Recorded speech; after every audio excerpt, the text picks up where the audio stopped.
Hey all, let's start with this chapter on gross domestic product. I have this right in front of you. This is real life data from tradingeconomics.com, and this is showing me US gross domestic product starting from 2010 all the way to 2020. With this in mind, I will go to our PowerPoint and look at the definition of gross domestic product. What is a gross domestic product? The definition tells me gross domestic product is the market value of all output of all final goods and services produced in an economy within a given year. I want to break this definition into certain parts here. I know I have this graph that I just showed to you. I just copied and pasted from Trading Economics website. So if you are copying and pasting data from the internet, you have to put in the source. Okay. Now herein comes the question of market value. It says GDP is a market value. Market value means price times quantity of all goods. I'm going to say this is a sum of price times quantity for all the goods available in the market. So here, year one, I have 3 sofas, 2 computers, each sofas selling at $500, computers selling at $2,000. I multiplied, then summed up. So just to let you know here, going to this graph, the gross domestic product means total production in an economy. For US, the way we are doing it is we are taking the price of each product produced, multiplying it by the quantity. Then I'm going to take the price of the second product, multiply that by the quantity, and then just sum over to how many number of products are being sold in the economy. So this is what you looked at so far is the concept of market value.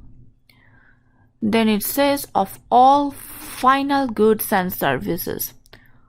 All means all the goods that's produced in the economy.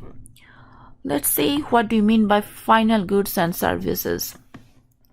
If I look at this slide here, I'm going to start from stage 0 all the way to stage E. My final product is being sold at $350. So can you look at how much the final product is sold at? I find this is $350. Now I can calculate gross domestic product in 2 different ways here. One is by looking at the value of that final product, or we can do it by the value added approach. So stage 1, the value is $0. Stage A, the value is $120. Stage B, the value is $180. I'm going to look at the difference between stage 0 and stage A. The value is $120. Stage A and stage B, the value is $60. Stage B and stage C, the value is $40. So on and so forth. I add this up, I will get the total value added. This is also my measure of gross domestic product. What happens if I add up 0, 120, 180, 220 and 270? I will get this overstated value, and this is not gross domestic product. So basically, if I'm using 1140 as my gross domestic product, I'm running into the error of double counting. Okay. Next, I will go and explain what we mean by goods and services. So by goods and services, we should look at the components of gross domestic product. So we are looking at the expenditure side of gross domestic product here. Who is buying the goods? The consumers are buying the goods. The businesses are buying the goods. Government is also buying the goods, and foreigners are also buying the goods that's produced in the US economy. So we can go down the slides here, and this is basically showing us the components of GDP. Quite easy to follow here. I'm going to look at these 4 components, and this GDP definition is divided into consumption, investment, then we have government expenses, then we have exports and imports. First, let me look at the consumption component of gross domestic product. The consumption component includes durable goods that are long-lasting, like a car or a machinery, or I would rather say refrigerator, anything we buy for consumption purposes, or maybe the appliances, like all kinds of appliances that we buy. Non-durable goods, food and clothing. Services, it can be entertainment, healthcare, spa, education. All of these are included in services, and all of these are within this consumption category of gross domestic product. Next, we look at investment. It should not be stocks and bonds. Stocks and bonds are not considered in gross domestic product, but we should look at structures. Or one thing I feel like which I should tell you here is when you look at gross domestic product, we should look at all new items. That means anything that is produced in 2019 is not calculated in 2020 gross domestic product.